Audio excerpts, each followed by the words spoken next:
नमस्कार साथियों, स्वागत है आप सभी का संवाद विद अरविंद के इस ऑफिशियल यूट्यूब चैनल पर। मैं अरविंद विश्वकर्मा आप सभी का स्वागत करता हूं। तो साथियों, आज हम बात करेंगे कि कांग्रेस की उस असली चेहरे की जो आज उजागर हो गई है, जो बार बार उजागर होती रही है।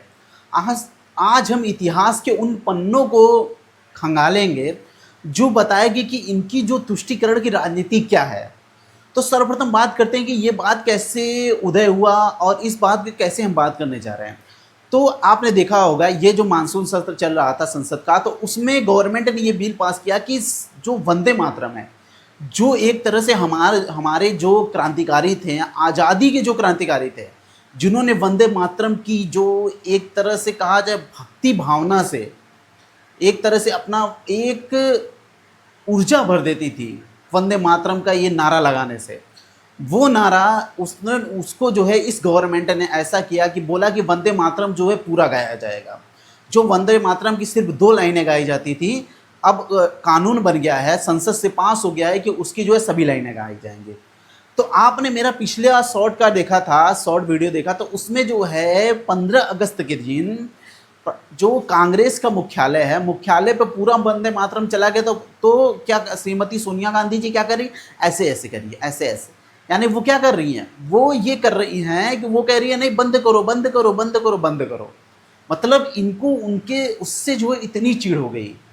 ये आप देखिए अब क्या मामला निकला। मामला ये निकला कि कांग्रेस की जो वर्ग कमेटी की CWC की मीटिंग है, उसमें ये फैसला निकला कि हम जो है सिर्फ 2 लाइनें ही गाएंगे। वंदे मातरम की किसने 2 लाइनें गाएंगे, 2 लाइनें ही गाएंगे। तो ये बंकिम चंद्र चट्टोपाध्याय का अपमान नहीं है, उन्होंने पूरी लाइनें लिखी हैं। और जिन्होंने आज़ादी के कितने क्रांतिकारी ये नारा लगा के बलिदान हो गए, क्या उनका अपमान नहीं है? तो कांग्रेस इसका हवाला दे रही है। कांग्रेस इसका हवाला दे रही है कि 1937 में ये ऐतिहासिक जो है कांग्रेस ने पास किया था कि 2 लाइनें ही सिर्फ गाएंगे। तो मैं आपको बता दूं, ये भी तो आपका तुष्टीकरण की ही राजनीति थी। किसकी राजनीति थी ये? तुष्टीकरण की ही राजनीति थी। अब तुष्टीकरण की ये आपकी राजनीति कैसी थी, इस बात को मैं प्रूफ करता हूं। तो सबसे पहले हम बात करते हैं, किसकी बात करते हैं? साहबानों की। राजीव गांधी के समय साहबानों का मामला आपको याद होना चाहिए। और मैं आपको ये याद दिला रहा हूं, साहबानों का मामला क्या था। साहबानों का मामला ये था कि सुप्रीम कोर्ट ने कहा था कि मुस्लिम महिलाओं को गुजारा भत्ता मिलना चाहिए, लेकिन जो मुस्लिम पक्ष वर्ग के लोगों ने जो है इसका विरोध किया। तो राजीव गांधी ने क्या किया? राजीव गांधी ने मुस्लिम वोमेन प्रोटेक्शन एक्ट ला दिया 1986 में। और ये बात करते हैं, आज कानून की बात करते हैं और मोदी सरकार पे तानाशाही का आरोप लगाते हैं। मैं इस गवर्नमेंट के पक्ष में भी नहीं हूँ, जो वर्तमान में गवर्नमेंट है इसके पक्ष में भी नहीं, लेकिन कांग्रेस का वो चेहरा उजागर होता है जो मुस्लिम तुष्टीकरण की ओर ले जाता है उन्हें। कैसे ले जाता है उन्हें उनके तरफ? ये साहबानों का मामला, ये मामला क्या छोटा मामला है? आप जो है सुप्रीम कोर्ट के फैसलों को पलट दे रहे हैं और वहाँ पे जो मतलब वो जो एक मुस्लिम पक्ष इसके खिलाफ था, उनको खुश करने के लिए उनको खुश करने के लिए उन्होंने कानून ला दिया संसद में और ये कह दिया कि नहीं, गुजारा भत्ता नहीं मिलेगा।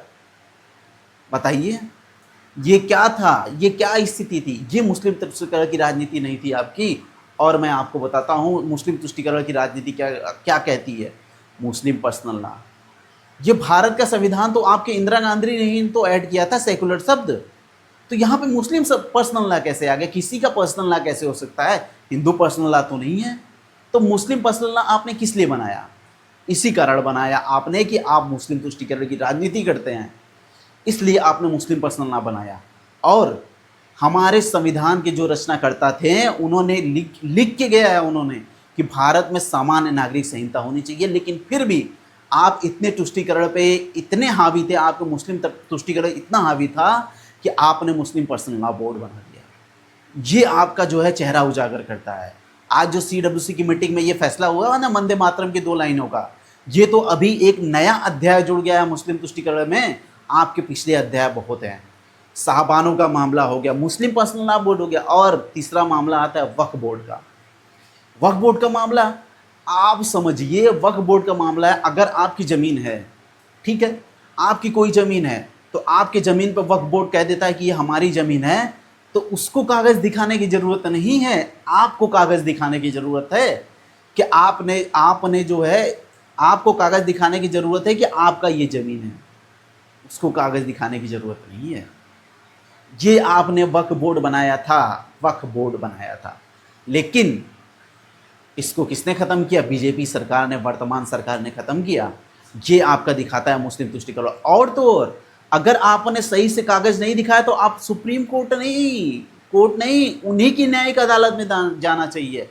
मतलब बिल्ली दूध पी गई, अब बिल्ली से ही पूछेगी दूध किसने पिया, मतलब अपने खिलाफ बोलेगी बिल्ली। ये केस था मुस्लिम पर्सनल, अरे वक्फ बोर्ड वाला भी। तो आप ये समझिए कि इनकी कैसी मानसिकता है, मुस्लिम तुष्टिकरण की मानसिकता, जो अब जो एक नया अध्याय जुड़ा है, उजागर हुआ है, मुस्लिम तुष्टिकरण। और तो और, मुस्लिम तुष्टिकरण ये किस प्रकार करते हैं, एक और चर्चा करते हैं। सर्वप्रथम मुस्लिम वक्फ बोर्ड में वो जाएगा तो उसे बताना होगा ये था। और तो और, वो जो है कोर्ट में नहीं जा सकते हैं, ठीक है, उन्हीं के सामने पेश होना पड़ेगा। अब बहुत अधिक होगा, रेट उठ जारी होगी, तब सुप्रीम कोर्ट जाएगा।